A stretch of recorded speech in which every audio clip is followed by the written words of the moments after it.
Bienvenue dans le podcast Hypnose, le podcast pour oser l'hypnose. Passer le cap et la porte d'un praticien, les résultats sont toujours étonnants. Mieux se connaître, régler tel ou tel problème, voici ce que l'hypnose va vous apporter. La preuve dans ce podcast au travers des témoignages. Je suis Déborah Astin, praticienne en hypnose ericksonienne et nouvelle. Je reçois en cabinet ou en visio, ainsi qu'en groupe autour de différentes thématiques telles que prendre sa place, poser ses limites ou encore retrouver la motivation. Aujourd'hui, je vous emmène sur les traces du passé. Allons ensemble réfléchir aux traces que laisse ce passé. Un peu de théorie dans un premier temps, puis l'exemple de Gabriel qui nous partage son expérience. Tout d'abord, que signifie transgénérationnel ? Littéralement, le mot signifie qui se transmet de génération en génération. Si l'on parle ici de transgénérationnel, en thérapie, c'est qu'il y a des héritages négatifs. Il y a quelque chose qui se répète, quelque chose qui n'est pas ok, qui n'est pas sain. On définit ainsi le transgénérationnel comme le lien psychique entre les membres de la famille et leurs ancêtres, leurs aïeux, qu'ils soient de lignée directe ou de lignée collatérale. Il existe de nombreux courants, de nombreuses thérapies pour travailler ces sujets. La psychogénéalogie, la psychologie transgénérationnelle, les constellations familiales par exemple. Le parti pris de départ est de constater que se transmettent des traumas, des accidents, des violences, des meurtres, des schémas de génération en génération, avec des dates parfois anniversaires que l'on retrouve, comme autant d'indices signifiant que quelque chose n'a pas été réglé. Comme ce lien psychique invisible qui passe de génération en génération. Évidemment, ce qui se transmet, c'est ce qui n'a pas été réglé, digéré, ou tout simplement qui n'a pas été exprimé. Écoutons une des fondatrices de ces théories, Anne-Ancelin Luttenberger, qui explique. La souffrance vient de ce que l'on n'a pas pu montrer ses sentiments, ni en parler, ni le hurler, ni en pleurer, ni le partager, et qu'on a tout enduré en silence. Cette souffrance prend sa source dans le secret, tel un cadavre dans le placard, voire un fantôme qui crie vengeance ou demande à être reconnu et pleuré. Elle explique aussi. Certains traumatismes sont tus parce que trop durs, indicibles. Les parents ne les ont pas digérés, métabolisés, parlés. Un secret s'est formé qui pèse à travers les générations sur les épaules des enfants. Quand les choses ne sont pas dites, le corps peut parfois les exprimer, c'est la somatisation. Le corps de l'enfant devient le langage de l'ancêtre blessé. Les non-dits, les secrets, les mensonges sont autant de dégâts qui peuvent se transmettre et bloquer, finalement, au bon développement des générations futures. Alors vous me direz, tout cela est fort intéressant, mais quel rapport avec l'hypnose ? Eh bien, en hypnose, on peut également aller soulager ces problématiques. Je vous explique. L'hypnose a cet avantage de faire visualiser, ressentir, quand on est ainsi dans cet état différent qui permet un travail avec l'inconscient. De nombreux protocoles peuvent être proposés pour nettoyer les lignées familiales, régler des dettes psychiques, pour se couper des fantômes familiaux, pour dire ce qui n'a pas été dit, ou encore plein d'autres choses. Mais tout cela se décide en séance, en fonction de la personne, en fonction de ce qu'amène la personne, de son besoin, de son histoire, de son objectif. Je vais néanmoins ici vous détailler un peu plus un protocole qui est très puissant et qui pourrait être utile à tout le monde ou presque. Je vous l'explique ici afin que vous puissiez imaginer, vous projeter. Si vous souhaitez le faire, je vous conseille de vous faire accompagner par un thérapeute. Il est assez inspiré des constellations familiales. Ainsi, j'invite la personne à visualiser en hypnose ses parents devant lui. Puis, derrière ses parents, les parents de ses parents. Puis, derrière les parents de ses parents, les parents de ses grands-parents. Et ainsi de suite. Et ainsi, on se retrouve devant un parterre d'ancêtres, d'aïeux, pour ainsi visualiser toute sa famille ascendante. Il y a quelques phrases rituelles que je propose, déjà se présenter, peut-être des choses à dire, et le but en fait est d'amener la personne à couper les liens toxiques, les liens de souffrance, de peine qui le relient à sa famille, notamment s'il y a des schémas répétitifs ou des souffrances identifiées. Ainsi, on amène la personne à visualiser ces liens et ensuite à les couper de la façon qui lui convient, pour finalement rendre cette souffrance à ses ancêtres et à décider aujourd'hui que cela est terminé. Et comme se détacher de cette souffrance, de ces liens qui nous attachent, qui nous relient à nos ancêtres. Cette technique est puissante et elle soulage immédiatement d'un poids. Elle permet notamment de reprendre le pouvoir en décidant, là en hypnose, de couper ses liens, de ne garder que les liens d'amour, de vie, les liens positifs, si minces soient-ils. Il est important de souligner que l'on garde ces liens, on ne coupe pas tout avec sa famille, puisque c'est de là que l'on vient, ça fait partie de notre histoire. Il y a notamment ce lien de vie qui est important. Il faut remercier aussi ses ancêtres de la vie qu'ils nous ont transmis, mais qui pourrait mieux l'exprimer que quelqu'un qui l'a expérimenté. J'ai reçu en séance Gabrielle, qui a gentiment accepté ici de nous partager son histoire. Comment vas-tu ? Ça va bien. On s'est vu il y a quelques semaines concernant justement ce sujet des lignées. Est-ce que tu peux nous parler du sujet qui t'a amené ? Oui, avec plaisir. Qu'est-ce que tu as posé comme problématique ? Donc j'avais un petit frère qui a choisi de mettre fin à ses jours, ce qui a créé comme une cristallisation en fait de plein de souffrances qu'il y avait dans ma famille, des deux côtés d'ailleurs, côté paternel et maternel. Et ça m'a amené à me rendre compte aussi, à prendre conscience de tout ce qui était là. Et j'avais un peu comme tout ce bagage, cet héritage familial, ces souffrances qu'il y a dans les liens familiaux assez courants, je crois. Et en tout cas, qui commençaient à être pesants, moi, personnellement. Et je crois que dans mon travail, dans mon cheminement personnel, en fait, vis-à-vis de la perte de mon petit frère qui n'était plus là, j'avais besoin d'aller explorer tout ce que la famille portait et tout ce que je portais moi personnellement au sein de cette famille. J'avais cette perception, j'avais cette idée plutôt que l'hypnose et les lignées familiales peuvent peut-être, ont pu en tout cas, après avoir vécu cette séance avec toi, du coup je peux le confirmer maintenant, peuvent soulager et amener à vivre et à voir les choses différemment. J'ai eu très peur de porter moi aussi ce que mon petit frère portait. Quelle a été la raison de son suicide ? C'est toute cette souffrance familiale. D'accord. Qui l'ont jusqu'à modifier dans sa façon de se construire en tant qu'individu, en tant que personne. Parce que trop de souffrance, parce que des choses tellement choquantes que parfois couper de ses émotions. Et j'ai fait ce travail-là parce que j'ai choisi de le faire pour ne plus le porter moi et être sûre de ne pas le transmettre à mes enfants. Que c'est des phrases qu'on peut entendre dans l'enfance qui déconstruisent et qui, par manque d'amour, de reconnaissance, abîment. Et du coup, avec le décès de mon frère, j'ai pris conscience qu'il n'était plus possible de porter ça toute une vie et qu'il était temps de déposer tout ça et de rendre ce qui ne m'appartenait pas. On a fait un travail justement avant l'hypnose où tu as déposé un peu tout ça parce que justement en me parlant de ton histoire familiale, je me suis rendu compte, en tout cas pour moi, que d'extérieur c'était très compliqué. Oui. Donc je t'ai proposé de le poser sur un papier, de remettre les gens à leur place et de repartir de ça. Qu'est-ce que ça t'a permis de visualiser ou de te rendre compte ? Ça m'a permis de me rendre compte de cette densité, de ce poids. Ça m'a permis de rendre le travail très global et d'aller dans le détail. Ça a permis de me rendre compte aussi de lister tout ce que chaque lignée, chaque branche familiale portait. Je me suis rendu compte que dans ma famille maternelle, il y avait eu des attouchements, de la violence, des difficultés conjugales, de l'éducation très sévère, très, très dure, beaucoup de non-dits aussi, ou des choses, beaucoup de convenances, beaucoup de choses qui n'étaient pas vécues parce qu'il ne fallait pas. Des choses qu'il ne fallait pas dire. Alors rien n'était vraiment tabou, mais en même temps on n'en parlait pas complètement, ou que quand on était à un certain âge. Des relations aussi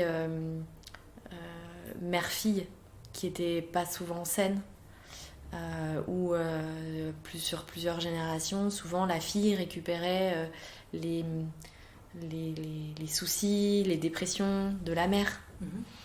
T'as senti quelque chose qui se transmettait de génération en génération ou qui se répétait en tout cas dans l'histoire ? Ouais. Donc ça m'a permis vraiment de le voir sur le papier quand on a fait le schéma, de vraiment de le visualiser. C'est quelque chose en fait où on n'aime pas vraiment passer du temps à regarder ça en fait. Et là j'ai pu le faire, c'était assez riche. T'en as fait quoi de ce papier ? Je le garde avec moi pour l'instant. Qu'est-ce qu'il t'apporte ? C'est un peu comme un trophée. Ouais. Pour l'instant je le garde avec moi comme je sais pas, comme quelque chose qui me rappelle, un peu comme un garde-fou, quelque chose qui me permettrait de moi ne plus être en vigilance et de laisser ce bout de papier faire son travail. Il y a quelque chose de protecteur ou qui me rappelle d'où je viens et c'est un peu le temps. Moi en tout cas je me suis dit je le garde avec moi pour l'instant parce que déjà je sais pas où le mettre. C'est avec moi que j'ai envie de l'avoir et c'est un peu mon temps de... comme un temps de gestation, un peu. Un temps de retrouver, de recréer mon schéma à moi et de le réinstaller. Donc, si tu veux, j'ai eu tellement la sensation aussi de libérer des liens, de lâcher, que j'ai pas voulu me retrouver non plus sans rien. J'ai voulu garder un petit peu. Et ça me va bien, moi, de garder cette idée de mes ancêtres, de tout ce qui est ascendant, n'étant plus qu'un petit bout de papier, crayon de papier que tu peux gommer sur un bout de papier blanc. Parce que en fait pour l'instant ils sont là, c'est la trace que j'en ai du travail que j'ai fait avec toi, mais à un moment donné il sera temps de le laisser, mais pour l'instant je le garde un petit peu comme ça. D'accord. Comme si tu avais mis finalement tout ce poids sur ce papier et que c'était plus en toi. Et que c'est plus en moi, exactement. Okay. Mais pour autant que tu gardes une trace de ton histoire. Ouais, et de ce travail là, vraiment de cette séance comme pour me rappeler aussi, attention, ne retombe pas dans ces schémas. Il y a un petit peu quelque chose aussi que je garde le temps que moi, ça devienne comme un réflexe, une habitude. Que ce soit naturel. En fait. Que ce soit naturel, complètement. Ça prend un temps. Je le sens, je le sais. Décantation. C'est ça. Comment s'est passée la partie sous hypnose pour toi ? Cette visualisation dont j'ai parlé, de son parterre d'ancêtres C'est très étrange et pourtant c'était pas ma première séance d'hypnose, mais c'est assez impressionnant en fait quelque part d'avoir ce parterre d'ancêtres et d'avoir on a rarement, enfin en tout cas moi personnellement j'ai jamais eu cette image globale de tout le monde. Il y a de cette sensation une sorte de puissance et à la fois je me suis sentie toujours très bien, très protégée, comme presque intouchable de tout le reste de cette famille, de tout ce passé, cet héritage. Et ça m'a... Je pense que c'était une disposition parfaite pour moi, pour aller faire ce travail-là. Comme si c'était la meilleure vision pour pouvoir faire ce travail, qui est quand même... en tout cas, moi, je l'ai vécu comme ça, qui était assez impressionnant et intense. Comment tu t'es sentie dans l'action de couper ces liens, si c'est ce que tu as fait ? Oui, j'ai fait ça, mais pas que. J'ai notamment fait ça. Et en fait, j'ai vraiment eu envie de le faire. J'étais presque dans la hâte. Et que j'essaye de me remémorer, parce que il y a cet état d'hypnose qui brouille un peu les pistes, qui floute un petit peu. Mais je sens, il y avait cette sorte d'aspiration à le faire, comme si c'était presque vital, comme vite aller rechercher. C'est un peu la sensation qu'on a comme quand on est en apnée ou sous l'eau et que vite il faut remonter à la surface. J'ai eu un peu ce même besoin, un peu comme un réflexe presque archaïque, d'aller vite le faire pour revenir à la vie. C'était un peu cette sensation-là. Est-ce que ça a été facile pour toi ? Sur le moment, pendant la séance, oui. Pour venir jusqu'à la séance, c'est un cheminement. Ok, c'est l'avant. Ouais. Tu savais un petit peu à quoi t'attendre. Ouais. Ok. Même si tu connaissais pas le Même protocole, si je connaissais pas du tout comment ça allait se faire, c'est quelque chose auquel j'avais déjà pensé. En fait, c'est comme si j'avais conscience depuis longtemps que dans ma famille, il y avait des choses qui étaient néfastes pour moi et que peut-être par instinct de survie, ça serait bon pour moi de m'en détacher, de m'en séparer. Et j'ai toujours eu cet instinct personnellement d'avoir cette sensation d'aller construire mon petit bout de chemin de mon côté. Donc là, c'était vraiment justement de retourner sur mon chemin familial tout en agissant tout de suite pour mon bien et pour pouvoir à nouveau peut-être prendre une place dans cette famille saine. Après, pendant la séance, quand j'ai été couper ces liens, ça a été libérateur quasiment instantanément. Ça libère d'un poids, c'est vraiment cette sensation de liberté ou de retrouver ses ailes, de pouvoir... Et j'ai même compris pendant la séance qu'en fait je pouvais faire beaucoup plus que de couper ces liens, que d'aller déposer des souffrances, que d'aller leur rendre, que de me réapproprier, récupérer ma propre vie, ma propre lignée aussi familiale, ma propre... comme si je reprenais une nouvelle racine, un nouvel héritage, mais qui me ressemble plus. Et, qui parle de moi et qui prend racine en moi comme étant une nouvelle base plus saine. Il faut dire aussi, c'est que dans le protocole, on a été aussi, du coup, une fois qu'on avait nettoyé cette lignée ascendante, on a été voir les descendants. Complètement. Évidemment. Ouais, ça, c'était le bon effet surprise, le bon waouh. Ouais. Et ça, c'est vraiment quelque chose que j'avais jamais fait, personnellement, pour le coup, d'aller faire ce lien d'avant-après. Ouais. Bien sûr, j'ai conscience qu'en étant mère, en ayant ces 2 enfants, je crée ma propre famille. Je me dis souvent, tiens, on faisait ça dans ma famille de telle façon. Moi, j'ai pas envie de le faire. Tiens, je vais vraiment innover, partir de rien du tout, et on va voir comment je peux vivre ces moments-là avec mes propres enfants. Mais j'avais jamais encore fait le lien entre cette famille ascendante et descendante. Donc ça, j'ai trouvé ça chouette. Je trouve que ça m'a aidé aussi à retrouver une place, un équilibre entre l'avant-après, où c'est pas tellement avant-après dans mes références. J'aime plutôt ascendant-descendant. Est-ce que ça t'a rassuré aussi sur le fait de pas transmettre des choses négatives à tes enfants? Ouais, complètement. Ouais. Complètement. C'est comme une nouvelle conscience de ça, ou comme une nouvelle possibilité de le faire. Oui, ça rassure. Ça donne une impulsion nouvelle à cette transmission, à ce renouveau de transmission, en fait. Il y a quelque chose de libre de tout, voilà, comme après un nouveau départ, tu sais, quand on commence une nouvelle vie ou des choses comme ça fait un peu cet effet-là. Et justement, donc là on parlait de la séance. Comment c'était pour toi après ? Quels ont été les effets ? Est-ce que tu as pu mesurer des changements, que ce soit chez toi ou sur des membres de ta famille ? Sur moi, c'est sûr. Peut-être dans mon couple aussi. Après, les autres membres de la famille... Sur tes enfants, par exemple ? Je crois pas. J'ai pas remarqué, j'ai pas regardé. J'ai pas été attentive à ça. Par contre, moi, dans ma position, dans mes discussions avec eux, c'est un petit peu différent.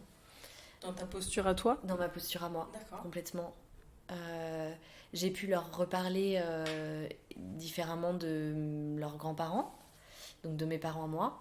C'est-à-dire, ça t'a fait prendre du recul ça sur m'a fait qui ils prendre du étaient, recul. Ça m'a permis votre héritage ? Oui, ou ça m'a permis de leur parler de nos relations actuelles en étant beaucoup plus juste et factuelle et en étant plus libre. Moins dans l'émotion, peut-être. Moins dans l'émotion. Et en pouvant porter ce discours en étant tranquille. Si tu veux, avant, quand je leur parlais par exemple de leur grand-mère, j'avais toujours peur qu'ils portent un petit peu ce que moi je vis avec ma mère. Là, je sais qu'ils peuvent avoir leur relation à eux, et je suis capable, en tant que mère, de les protéger de ce que ma grand-mère leur mère pourrait... je m'y perds, de leur grand-mère pourrait leur porter, mais je suis capable de garder ma position de mère dans leur relation, eux, de petits-enfants à grands-parents. Ce que je n'avais pas avant. Sereine complètement. De cette relation grand-mère-enfant. C'est ça. Qui avant me faisait peur. En tant que mère, je protégeais, je faisais marche arrière. Là, maintenant, je suis capable qu'ils vivent leur relation, que je garde cette position de protection. Et je suis beaucoup plus libre et je suis capable de leur en parler, de leur expliquer. Ce que je ne pouvais pas avant, je pense qu'il y avait effectivement trop d'émotions, où j'avais vraiment peur, j'avais vraiment une conscience de danger. Ce que je n'ai plus aujourd'hui. Donc ça, c'est chouette. Moi, personnellement, ça m'a permis de faire un bon bout de chemin par rapport à mon frère. De comprendre aussi, parce que son décès, pour moi, faisait lien avec les souffrances familiales qu'il pouvait porter. Donc ça m'a permis de faire un petit bout de chemin vis-à-vis de lui. Et puis en tant que femme aussi, j'ai refait des calculs, tu vois, que j'avais jamais fait. Je me suis repositionnée en fait, par rapport à mon âge, par rapport à ma lignée, mon étage dans la lignée familiale. J'ai réussi à refaire des parallèles que j'avais jamais fait auparavant. Comme quoi, par exemple ? Comme par exemple recalculer en fait l'âge de ma marraine quand je suis née, de quand elle Qui était ta mère de cœur. qui était ma mère de cœur, quand elle est tombée malade, finalement quel âge elle avait, quel âge avaient ses enfants. Il y a pas mal de choses, quel âge avait eu ma mère quand sa petite sœur donc est tombée malade. Il y a eu pas mal de choses comme ça où j'ai replacé les choses. Il y a eu tout un travail de comme une architecture de famille que j'ai replacée, que j'ai réédifiée, qui m'a permis de m'aider à retrouver ma place et de faire le tri entre ce que je voulais garder. Si tu veux, en séance, il y a eu ce travail très symbolique, très profond que je pense que j'ai vécu dans mon corps, dans mes pensées aussi, ou peut-être dans mon âme, tout en entier, global. Et après, si tu veux, ce travail-là, il a eu des répercussions jusqu'à moi, mon fonctionnement, ma façon de fonctionner, où j'ai fait mes calculs, replacé les choses. En tout cas, ça a fait bouger des choses pour que tu aies une lecture différente, finalement, de ton héritage et de ton vécu. Complètement. Et donc, c'est plutôt à ça que tu as mesuré ces changements, à ton état émotionnel un peu plus distant, un peu plus factuel par rapport à ta mère, notamment. Exactement. Et ma capacité à repenser à mon frère, et ma capacité à aller revivre et revisiter des souvenirs. Que tu t'interdisais avant ? Et oui, parce qu'ils me faisaient peur. Ouais. Parce qu'ils étaient synonymes de danger, synonymes de souffrance. Et là, c'est plus le cas. Donc après, tu peux imaginer par ricochet tout ce que c'est possible de faire. Après, je t'en parlais tout à l'heure, le cheminement avant d'aller à cette séance a été fait aussi, et était là, était avancé. Mais bien sûr, c'est fou ce qui te libère. Alors, je crois que tout n'est pas venu d'un coup le lendemain, mais c'est petit à petit en fait. Quelque chose que je me suis approprié et qui continue encore aujourd'hui. Il y a encore 2 jours, je me suis dit, faudrait que je pourrais partager ça à Déborah parce que je sais plus ce que j'ai fait, mais je me suis dit, ça c'est un truc que j'aurais pas fait avant. Écoute, on va passer Noël tous ensemble et je m'y prépare. D'accord. Mais je suis beaucoup plus sereine, tu vois, sur cette prochaine réunion familiale.